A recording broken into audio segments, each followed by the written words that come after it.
ഇന്ന് എല്ലാ വീട്ടിലും പ്രശ്നം എന്താ? ഉമ്മാനി ബാപ്പാനി ആരാ നോക്കേണ്ടത് എന്ന് മക്കൾക്കിടയിൽ തർക്കം. ഒന്നാമത്തെ മകൻ പ്രസവിച്ചു, വാപ്പ അൽഹംദുലില്ലാ എന്ന് പറഞ്ഞു. മക്കൾ കുറെ ഉണ്ടായപ്പോൾ നമ്മളൊക്കെ പറഞ്ഞു അൽഹംദുലില്ലാ എനിക്ക് കുട്ടികളെ തന്നു. നമുക്ക് പ്രായമായ ഈ മക്കൾ തമ്മിൽ ഭയങ്കര തർക്കം, ആരാ നോക്കണ്ടേ?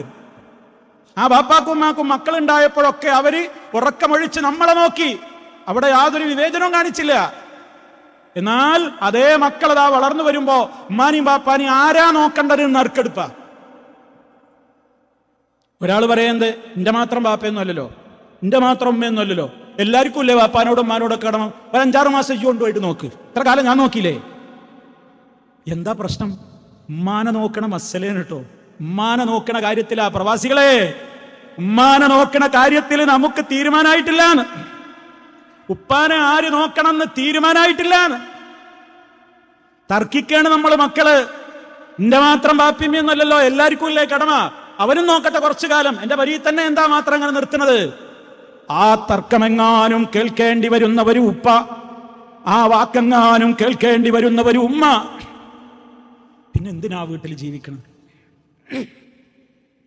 ആ തർക്കം കേൾക്കേണ്ടി വരുന്ന ഒരു ഉപ്പയുടെ ജീവിതം എന്തായിരിക്കും? ആ തർക്കം കേൾക്കേണ്ടി വരുന്ന ഒരു ഉമ്മയുടെ മനസ്സെന്തായിരിക്കും? വാപ്പയും ഉമ്മയും ജീവിച്ചിരിപ്പുണ്ടെങ്കിൽ ഉമ്മ വാപ്പാനോട് പറയും, വാപ്പന്മാനോടും പറയുന്നത് നമ്മളെ കുട്ടികൾക്ക് ഇപ്പൊ നമ്മളൊരു ഭാരം അയക്കണല്ലേ, നമ്മളെ കുട്ടികൾക്ക് ഇപ്പൊ നമ്മളൊരു ഭാരാണല്ലേടി. ഭർത്താവ് ഭാര്യനോട് പറയും, ഭാര്യ പറയും ആന്നോ എനിക്കും പതിനാ തോന്നുന്നത്, എന്തെങ്കിലും നമ്മൾ ചെയ്യാ? മക്കള് വാപ്പാനി ഇമ്മാനിട്ട് തട്ടാണ്. ആ പരിയിൽ പോയിക്കും പത്തീസ് അവിടെ, പത്തീസ് അവിടെ, പത്തീസ് അവിടെ, നമ്മൾ തീരുമാനിക്കാണ്. എന്തിനാ പ്രിയപ്പെട്ടവരെ ഈ തർക്കം? നോക്കുന്നവർക്ക് കിട്ടുന്ന ഏറ്റവും വലിയ ഗിഫ്റ്റ് അല്ലടോ അത്. എന്തിനാ മറ്റുള്ളവർ നോക്കണുണ്ടോ നോക്കണ്? അവന്റെയും ബാപ്പല്ലേ, അവന്റെയും ഉമ്മല്ലേ, അവനാ ചിന്തിക്കേണ്ടത്. നീ എന്തിനാ അത് നോക്കുന്നത്? നീ ചിന്തിക്ക്, എനിക്കെന്റെ ബാപ്പാനെ നോക്കാൻ അവസരമുണ്ടോ? എനിക്കെന്റെ ഉമ്മാനെ നോക്കാൻ അവസരമുണ്ടോ? എന്റെ റബ്ബ് എനിക്ക് തരുന്ന ഗിഫ്റ്റാണത് എന്നോർക്ക്. ആരെങ്കിലും വരുമ്പോ ഇനി ഞാൻ കുറച്ച് നോക്കിക്കോളാന്ന് പറയുമ്പോ വിഷമത്തോടെ വിട്ടുകൊടുക്കാൻ കഴിയണം നമുക്ക്. ഓന്റെയും ബാപ്പന്നല്ലേ, ഓന്റെ ഇമ്മന്നല്ലേ, ഓൻ ചോദിക്കുമ്പോ എങ്ങനെ ഞാൻ പറഞ്ഞയക്കാതിരിക്കുക എന്നോർത്ത് നിങ്ങൾക്ക് വിടാൻ കഴിയണം. അതല്ല എപ്പോഴാവൻ വരിക, എപ്പോഴാ വരാത്തത് എന്നാലോചിച്ച് നിൽക്കണോ?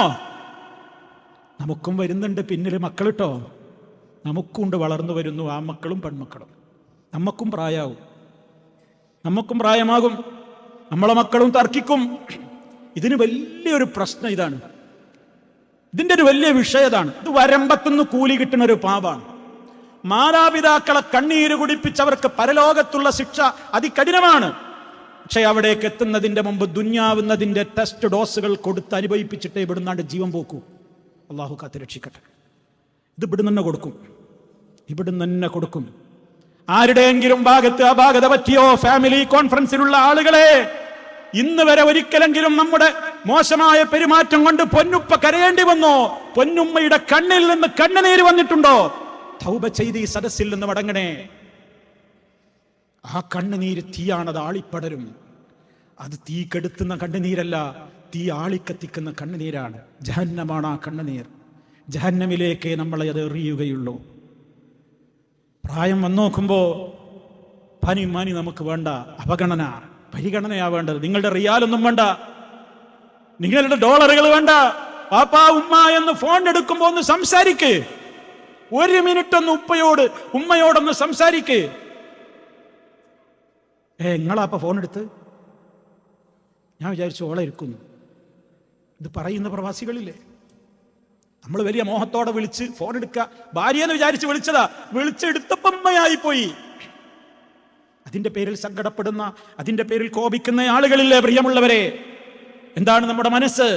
നമ്മളെ മാതാപിതാക്കളോട് നമ്മൾ കടമ നിർവഹിക്കുന്നുണ്ട് എന്ന് പറഞ്ഞാൽ പോരാ, അത് നമ്മുടെ പ്രായമായ മാതാപിതാക്കൾക്ക് കൂടി ബോധ്യമാകണം. അതിന് സ്നേഹം പറഞ്ഞാൽ പോരാ, പ്രകടിപ്പിക്കണം, ആദരവ് കൊടുക്കണം, ബഹുമാനം കൊടുക്കണം. തട്ടിക്കളിക്കരുത്.